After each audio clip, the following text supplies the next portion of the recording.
Good morning students.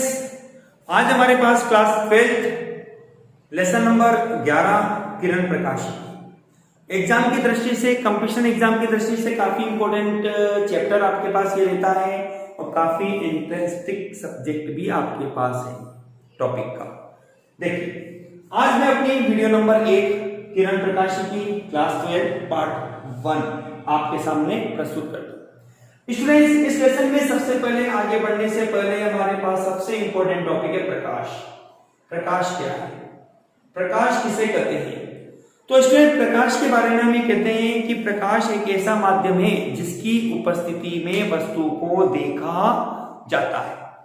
Students, प्रकाश के बारे में एक सबसे महत्वपूर्ण तथ्य और होता है कि प्रकाश का माध्यम वायु या निर्वात में वेग सर्वाधिक होता है, जिसका मान 3 × 10⁸ मीटर प्रति सेकंड होता है। मैं बोर्ड पे नोट करता हूं स्टूडेंट्स को। हमने शॉर्ट में इस बातों को हम शॉर्ट नोट्स के में तैयार कर रहे हैं आपके पास। प्रकाश का माध्यम वायु या निर्वात में वेग सर्वाधिक होता है,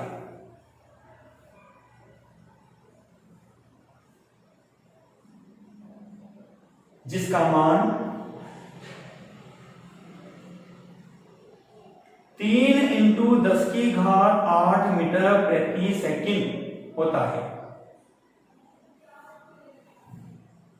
ओके स्टूडेंट्स, कुछ रिमार्क देखिए आप बोर्ड पे। प्रकाश का सर्वाधिक वेग माध्यम वायु या निर्वात में होता है और जिसका मान 3 × 10⁸ मीटर प्रति सेकंड के रूप में आपको प्राप्त होता है। That's all students. हम हमारे पास आगे की ओर बढ़ते हैं। जैसा मैंने आपको कहा, किरण प्रकाशिकी क्या है? किरण प्रकाशिकी के बारे में मैंने आपको बोला है सबसे महत्वपूर्ण वर्ड के रूप में प्रकाश, जिसके लिए हमने कहा प्रकाश एक ऐसा माध्यम है जिसकी उपस्थिति में वस्तु को देखा जाता है। चलिए स्टूडेंट्स, हमारी वीडियो को हम आगे बढ़ाते हैं, जिसमें हम हमारा आज का सबसे महत्वपूर्ण टॉपिक के रूप में टॉपिक लेते हैं प्रकाश का परावर्तन।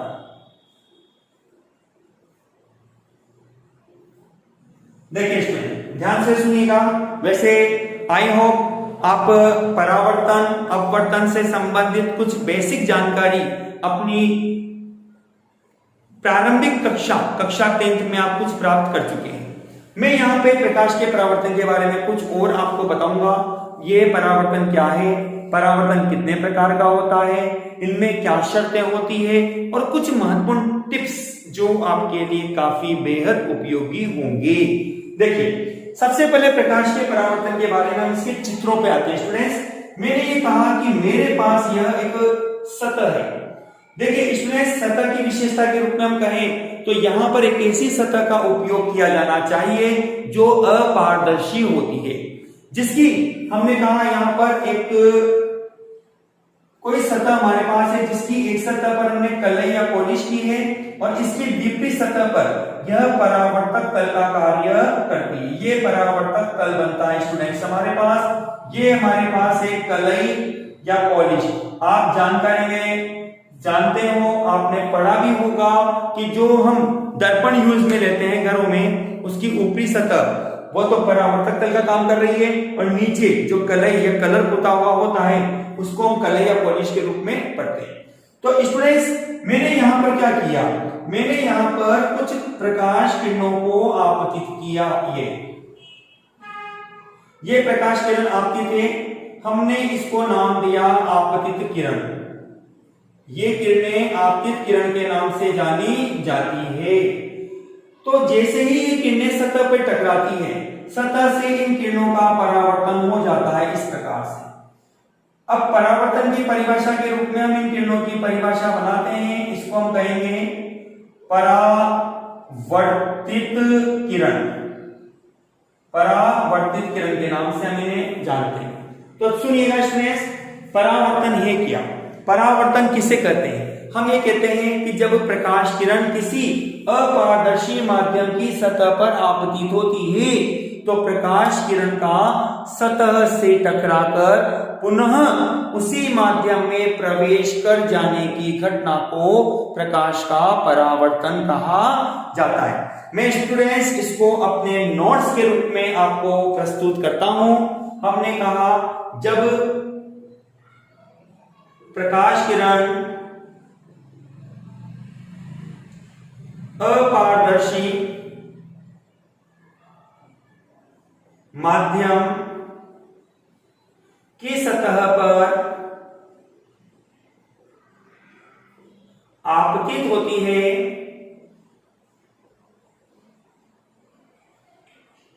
तो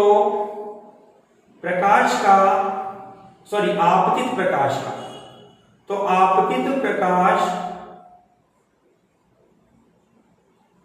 सतह से टकराकर पुनः उसी माध्यम में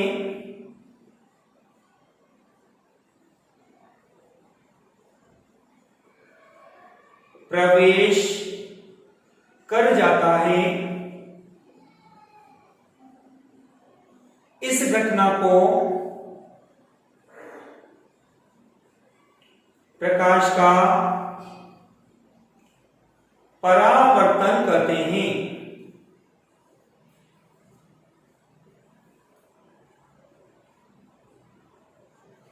ठीक है स्टूडेंट्स, इस तरह से हमने प्रकाश के परावर्तन की घटना को समझा।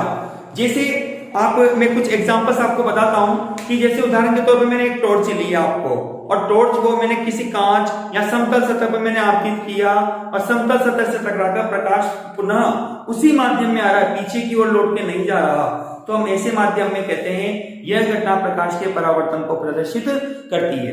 स्टूडेंट्स, इसके बारे में यूं भी कह सकते हैं कि अपवर्तन की घटना से संबंधित महत्वपूर्ण तथ्य के रूप में अपन ये बात भी जानते हैं कि जब प्रकाश किरण किसी अपारदर्शी सतह पर आपतित होगी तो अपारदर्शी सतह से प्रकाश का टकराकर पुनः उसी माध्यम में प्रवेश कर जाने की घटना प्रकाश का परावर्तन कहलाती है।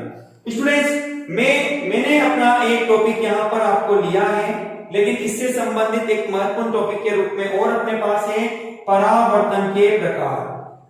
परावर्तन के प्रकार कितने प्रकार का होता है, हम उसके बारे में यहाँ पर जानेंगे। स्टूडेंट्स, आपको जानकारी के लिए मैं बता देता हूं कि प्रकाश के परावर्तन में हमारे पास परावर्तन दो प्रकार का बनता है। नंबर 1 के रूप में आपके पास है जिसको हम कहते हैं नियमित परावर्तन। नियमित परावर्तन, ठीक है स्टूडेंट्स।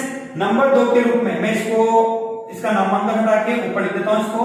ये तो आपके पास है परावर्तक सतह ऊपर वाले चित्र की, ये आपने की है यहां पर कलई या पॉलिश, जिसको हम कहते हैं कलई या पॉलिश। ये आपके पास परावर्तन की परिभाषा है। ठीक है स्टूडेंट्स, हमने लिखा नियमित परावर्तन, और नंबर 2 के रूप में आपके पास बनता है विसरित, मतलब कि फैला हुआ परावर्तन, विसरित परावर्तन। ओके स्टूडेंट्स, चलिए हम आगे बढ़ते हैं। हम इन दोनों परावर्तन को चित्र सहित आपके सामने प्रस्तुत करते हैं कि क्या है, कैसे। देखिए स्टूडेंट्स, नियमित परावर्तन के रूप में हम ये कहते हैं कि जब प्रकाश किरण यह मेरे पास है परावर्तक सतह, जिसकी एक सतह पर मैंने कलई या पॉलिश की है, यह आपके पास है परावर्तक सतह, और आपने यहां पर की है कलई या पॉलिश। ओके स्टूडेंट्स, अब हम आगे किस तरह से इस वीडियो को और आगे बढ़ाते हैं। हमने ये कहा कि इस परावर्तन पर हमने इन प्रकाश किरणों को आपतित किया, ये और प्रकाश किरण क्या होती है स्टूडेंट्स? इस सतह से टकराकर पुनः उसी माध्यम में और एक निश्चित दिशा में, जहां हम कहते हैं पुनः उसी माध्यम में और एक निश्चित दिशा में प्रकाश किरण परावर्तित होती है, तो इस प्रकार के परावर्तन को नियमित परावर्तन के नाम से जाना जाता है। ये आपके पास है परावर्तित किरण, ये आपके पास स्टूडेंट्स बनती है आपतित किरण के रूप में। ये आपके पास है आपतित किरण। ठीक है स्टूडेंट्स, मेरी बात को दोबारा से सुनिएगा। नियमित परावर्तन के रूप में, नियमित परावर्तन के रूप में हमने कहा जब प्रकाश किरण किसी परावर्तक सतह पर आपतित होती है तो प्रकाश किरण का परावर्तक सतह से टकराकर पुनः उसी माध्यम में और एक निश्चित दिशा में परावर्तन हो जाने की घटना नियमित परावर्तन को प्रदर्शित करती है। स्टूडेंट्स, इस नियमित परावर्तन के लिए एक महत्वपूर्ण शर्त आवश्यक होती है, जिसके रूप में हम कहते हैं कि जो पृष्ठ आपके द्वारा लिया जाता है वह चिकना पृष्ठ होना चाहिए। ठीक है स्टूडेंट्स, आते हैं हम हमारे नंबर 2 पर, विस्तृत परावर्तन। विस्तृत परावर्तन में जो पृष्ठ आपके पास होगा स्टूडेंट्स वह खुरदरा होगा। खुरदरा पृष्ठ स्टूडेंट्स आपके पास, ये मैंने इसको ऊबड़-खाबड़ रूप में बनाया है। ठीक है, यह आपके पास है परावर्तक सतह, ये वाला भाग, ऊपर वाला भाग, और नीचे आपने की है कलैया पॉलिश। हमने इस पर प्रकाश किरणों को आपतित किया। ये प्रकाश किरणें आपके पास आपतित होती है, हमने इनको नाम दिया आपतित किरण। यह आपतित किरण हमने इनको नाम दे दिया। अब जब ये किरणें खुरदरे पृष्ठ पर आपतित होती है तो हम ये देखते हैं कि ये किरणें सभी दिशाओं में फैल जाती है इस प्रकार से। ये इधर चली गई, कुछ किरण इधर चली गई, और कुछ किरण इधर चली गई आपके पास, और कुछ किरण इधर चली गई। तो इस प्रकार की किरणों को हम कहते हैं परावर्तित किरण, और इस प्रकार के परावर्तन को हम पढ़ते हैं विस्तृत परावर्तन। ओके स्टूडेंट्स, मैं दोबारा से अपनी बात को रिपीट करता हूं। मैंने परावर्तन के प्रकार में 2 प्रकार आपको पढ़ा है। पहला प्रकार है नियमित परावर्तन, दूसरा है विस्तृत परावर्तन। नियमित परावर्तन किसे कहते हैं? जिसमें हमने कहा जब प्रकाश किरण को किसी चिकने या समतल परावर्तक सतह पर आपतित किया जाता है तो प्रकाश किरण का सतह से टकराकर पुनः उसी माध्यम में एक निश्चित दिशा में मुड़ जाने की घटना या परावर्तित हो जाने की घटना नियमित परावर्तन को दर्शाती है। ठीक है, इसके लिए सबसे अनिवार्य शर्त के रूप में हमारे पास है कि जो पृष्ठ आपके द्वारा लिया जाएगा वह चिकना या समतल होना चाहिए। नियम नंबर 2 के रूप में, नियम नहीं, प्रकार नंबर 2 के रूप में हमने कहा विस्तृत परावर्तन, जिसके रूप में हमने कहा कि जब प्रकाश किरण को किसी खुरदरे, ये खुरदरा पृष्ठ मैंने इसको ऊबड़-खाबड़ रूप में बनाया है इस तरह से। मैं आपको थोड़ा इसमें ग्रीन की जगह ब्लैक कर देता हूं।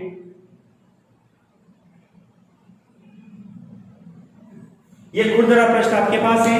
इस पर जब मैंने प्रकाश किरण को आपतित किया तो आपतित किरण का सभी दिशाओं में फैल जाने की घटना अर्थात परावर्तित हो जाने की घटना विस्तृत परावर्तन कहलाता है।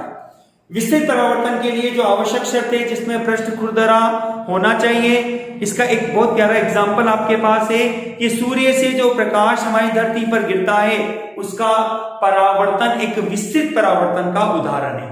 अब सवाल हो सकता है स्टूडेंट्स आपके पास यहाँ पर कि सूर्य से परावर्तन की घटना किस प्रकार के परावर्तन को व्यक्त करती है, तो आपके पास इसका आंसर बनेगा विस्तृत परावर्तन। यह एक विस्तृत परावर्तन की घटना कहलाती है जिसमें आप सूर्य के प्रकाश को किसी खुरदरे या असमतल पृष्ठ पर आपतित करते हो तो प्रकाश का सभी दिशाओं में फैल जाने की घटना आपके पास विस्तृत परावर्तन को प्रदर्शित करती है। स्टूडेंट्स, इस तरह से अभी तक हमने केवल परावर्तन के लिए आवश्यक प्रतिबंध के रूप में हमने 2 बातों को पढ़ा, जिसमें परावर्तन के प्रकार हैं जिन्हें हमने नियमित परावर्तन और विस्तृत परावर्तन के नाम से जाना है। स्टूडेंट्स, अब हम परावर्तन के नियमों के बारे में पढ़ेंगे। परावर्तन के क्या नियम हैं, सुनिएगा ध्यान से। परावर्तन के नियमों को हम आपको बोर्ड पे मैं बताता हूं। चलिए,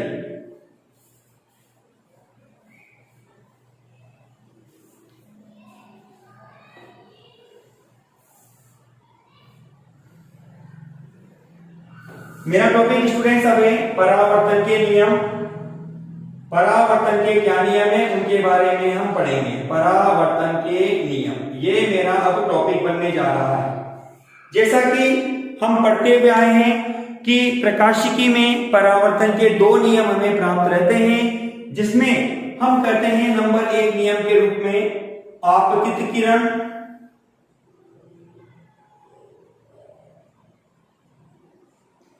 परावर्तित किरण एवं अभिलंब।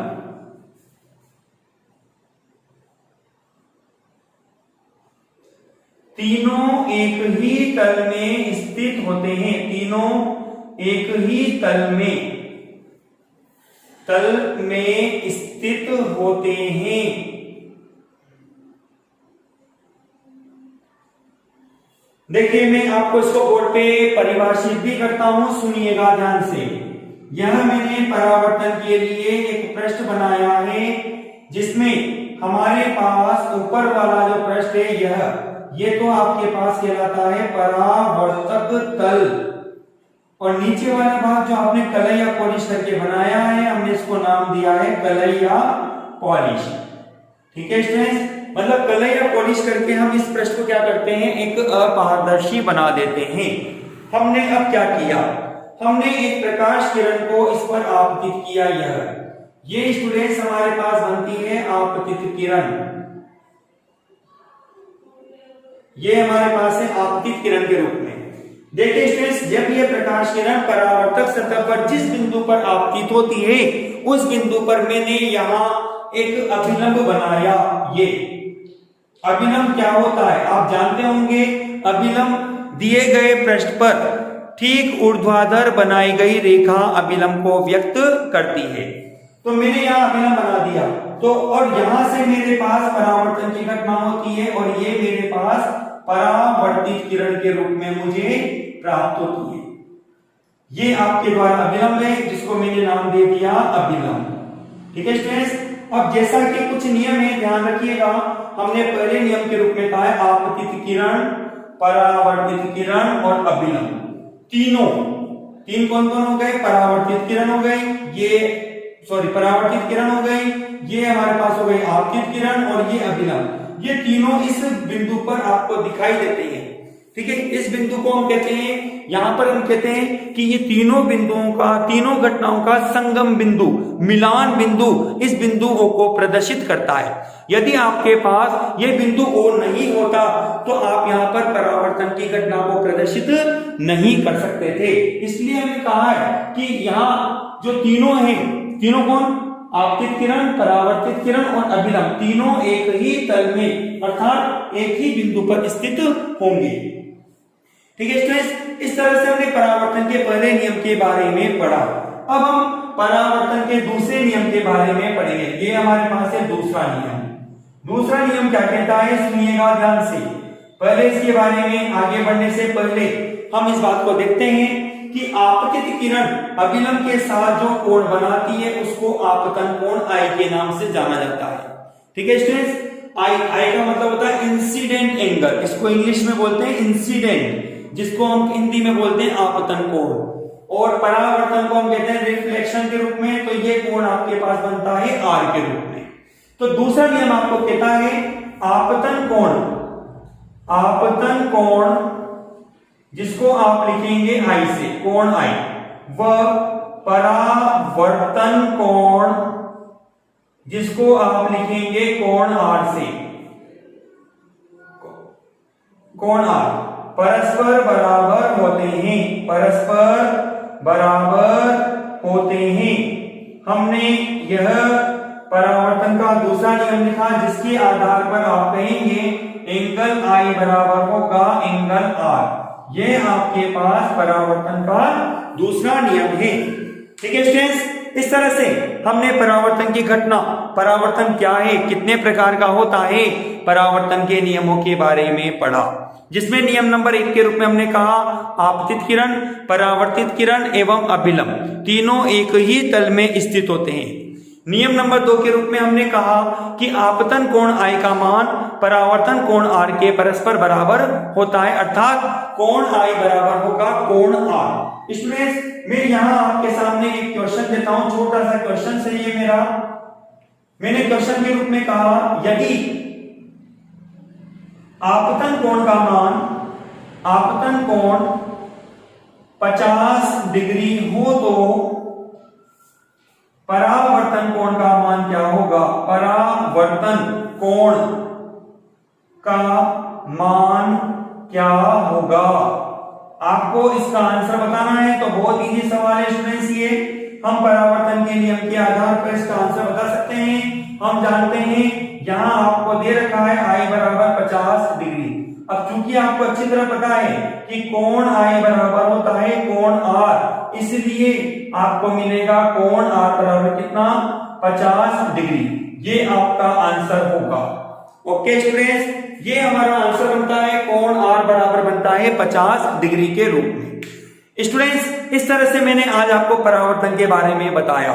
अब स्टूडेंट्स, मैं अपने परावर्तन के नियम से संबंधित मैं आपको अपने वीडियो में यहां आपको 2 सवाल देता हूं, ठीक है। इन 2 सवालों के आंसर आप मुझे कमेंट बॉक्स में लिखकर जरूर डालिएगा। आज से मैंने ये नया क्यूज आपके लिए स्टार्ट किया है, जिसमें आप मेरे 2 सवाल, मैं प्रत्येक वीडियो में अब आपको 2 सवाल दिया करूंगा। उन दोनों सवालों के जवाब आपको अपनी इस वीडियो में आपको मुझे कमेंट बॉक्स में लिखकर डालना है, जिनके जवाब मैं अपनी नेक्स्ट जो कमिंग सून वीडियो रहेगी मैं उसमें उन क्वेश्चनों के आंसर आपको दूंगा, ठीक है स्टूडेंट्स। तो आज मेरा सबसे पहला क्वेश्चन है टेस्ट के रूप में,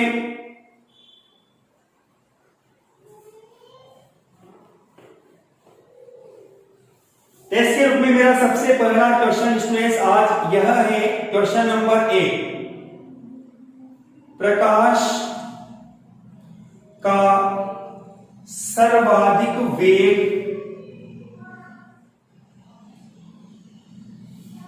कहां वह कितना होता है? कितना होता है? ये मेरा पहला सवाल है स्टूडेंट्स। इसी प्रकार से क्वेश्चन नंबर 2, ध्यान से सुनिएगा। क्वेश्चन नंबर 2 क्या है मेरा आज का आपका, कि यदि आपतित किरण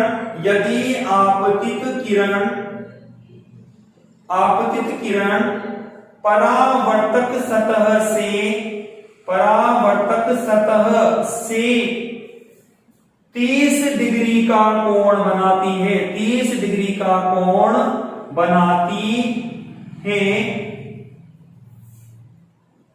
तो परावर्तन कोण का मान क्या होगा? परावर्तन कोण का मान क्या होगा? ओके स्टूडेंट्स, इस तरह से मैंने आज अपने आपको 2 सवाल अपनी इस क्यूज में दिए हैं, जिनके जवाब आपको कमेंट बॉक्स में लिखकर डालने हैं। कमेंट बॉक्स में आज आपके सामने ये सवाल है, कल हमारी वीडियो में मैं आपको इन दोनों क्वेश्चनों का आंसर दूंगा। वीडियो को पूरा अवश्य देखिए और इन क्वेश्चनों के आंसर देखकर आप अपने 12th माध्यमिक शिक्षा बोर्ड एग्जाम की तैयारी को आप एक अच्छा नया रूप दे सकते हैं। Okay students, thank you. इस पार्ट की हमारी नेक्स्ट वीडियो कल हम इसी समय आपके सामने वापस प्रस्तुत करेंगे। Okay, thank you students.